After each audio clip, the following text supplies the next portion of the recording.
Sylvester Stallone returns to the screen as John Rambo in Rambo 3.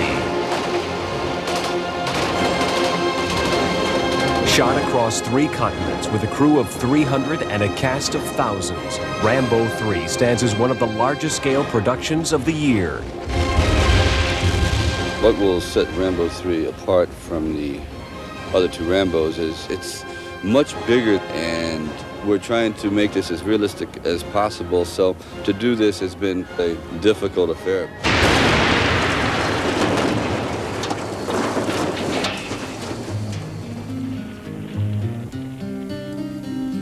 The story of John Rambo began 6 years ago with First Blood.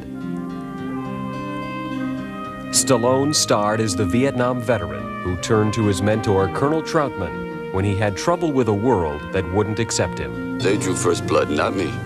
Let me come in and get you the hell out of there. They drew first blood.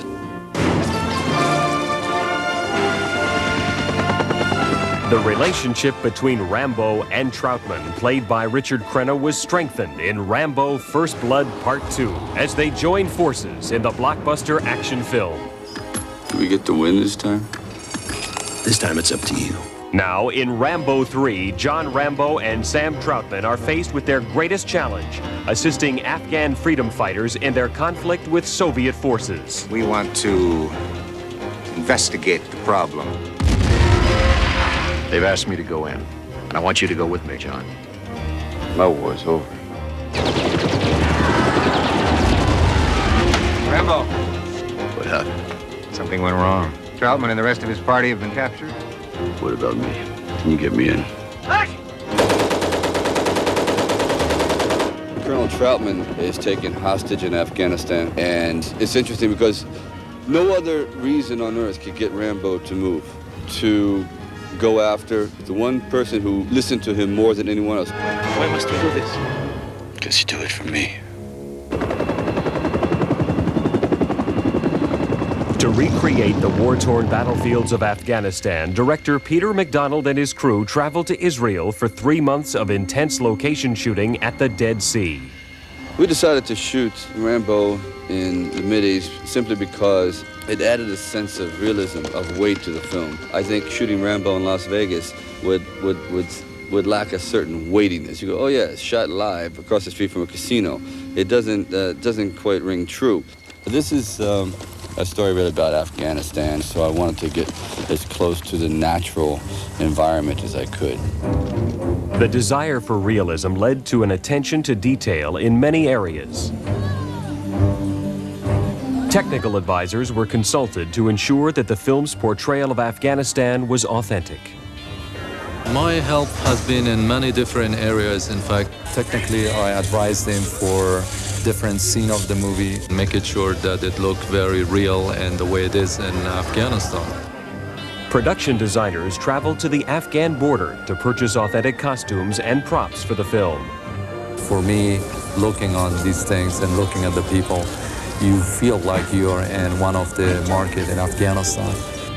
Okay, so we're going to start with them all up here then. Careful preparation was also involved in the stunt sequences. Just about to crush me, I roll out of the way. With action in every scene, Peter McDonald brought in veteran stunt coordinator Vic Armstrong to oversee the detailed planning. And on this particular film, you've got the whole variation of stunts that you normally do on 5 different pictures. You do them all on 1 picture. We have horse work, we have aerial work with helicopters, we have a lot of explosions, which is all very dangerous. As much action as we've had in the other films, this film has even more action. It's broader in scope, and now it becomes a much broader canvas.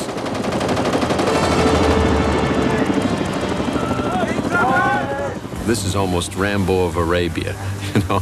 It's a very big film. The crew planned for many weeks for the complex stunts involved in the film's climactic battle. Thousands of stuntmen, horses, tanks, and helicopters played a part in bringing the final conflict to life. Let's go this way. Let's have a few tanks going to know when some horses coming out. Horses and tanks standing by. Helicopters standing by. effects are set. We're ready to go. Here we go now. Roll the camera. Mark. Action, action, action.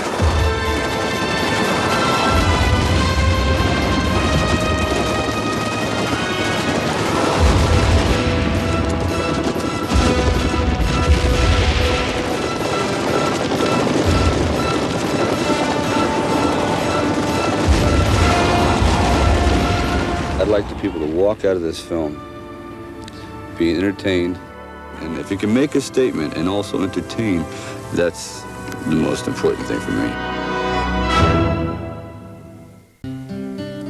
The story of John Rambo began 6 years ago with First Blood.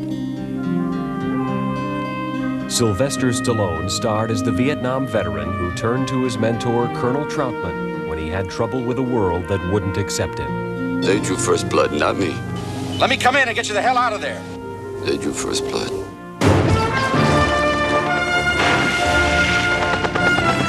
The relationship between Rambo and Trautman, played by Richard Crenna, was strengthened in Rambo First Blood Part 2 as they joined forces in the blockbuster action film. Do we get to win this time? Right, stand by to shoot. Now, in Rambo 3, the two men take on a new assignment. And here we go now. And While in Afghanistan delivering supplies, Trautman is captured. roll the camera. Mark. Rambo must rescue his comrade, and the two face a test of their ultimate strength, their friendship. Action, action, action.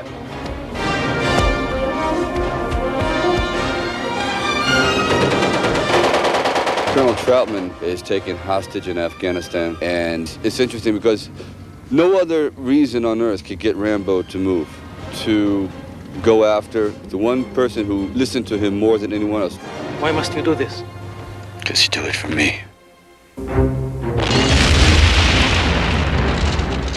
For David Morrell, author of First Blood, Trautman represents the family that Rambo never had.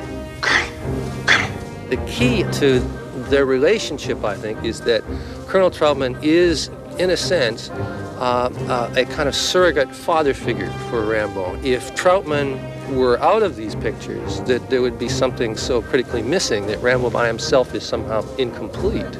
I think it's Trautman who represents the humanity that Rambo's looking for. This mission's important, John. Do you really think we're going to make a difference? If I didn't, I wouldn't be going. They're also comrades. They're soldiers together, and they've lived and fought and seen death together. And I think there's a very strong bond between the two of them. The bond of friendship between Rambo and Trautman gives each of them a unique strength. It is this friendship that is tested and survives in Rambo 3. It's good timing. What are friends for?